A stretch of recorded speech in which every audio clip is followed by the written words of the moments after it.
On this episode of Small Biz 518, we're here at the Capital Rep in downtown Albany.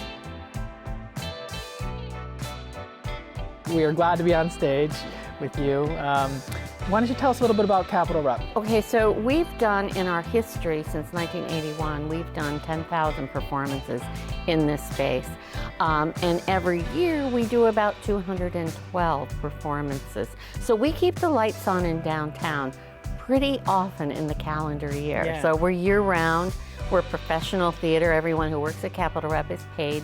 And so we take great pride on being a real arts employer in the area. The way that I always describe our season is that it's eclectic.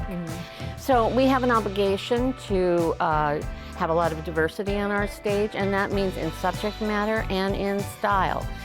We'll do a production that is real comfort food for people, a title that they may know, but we'll do it in a different way here. And we'll also push the envelope a little bit with plays that people have never heard of. We do a world premiere every year. You guys have taken a lot of pride in incubating aspiring artists and writers. Can you talk about the Next Act program? Yeah, Next Act is probably closest to my heart as an artistic director, because it's how we develop new work. We meet new artists and develop new work that has never been seen before. So we take submissions from all over the United States. We read between 400 and 500 plays every year, and we choose 4 of them to do readings of and then put them in front of our public. And I'm very proud of this because this is a project that we do with our affiliate, Proctor's.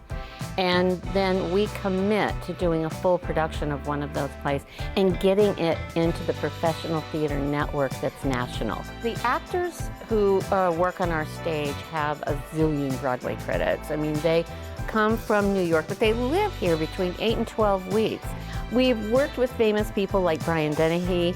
J.K. Simmons was here in a play, and he's now, he's won Academy Awards for his performances in movies. You're opening some new space. Can you talk about that? Oh, yes. Well, I'm very excited. Next summer, we are going to open a new theater just 3/10 of a mile up the road on North Pearl. So downtown will be expanding down toward Livingston Avenue. Right next door to us is Albany Distilling. There's going to be next to that a Death Wish Coffee. So my life is kind of going to be great, you know. I think it's important to get the message out that there's a lot of arts in Albany and in the Capital Region. There are a lot of great arts organizations, and these institutions make life better for people who live here. But one thing I can tell you is that when you walk in here, you'll see quality, and I'm very proud of that. That wraps it up for this episode of Small Biz 518. For more information or tickets, check them out online at capitalrep.org.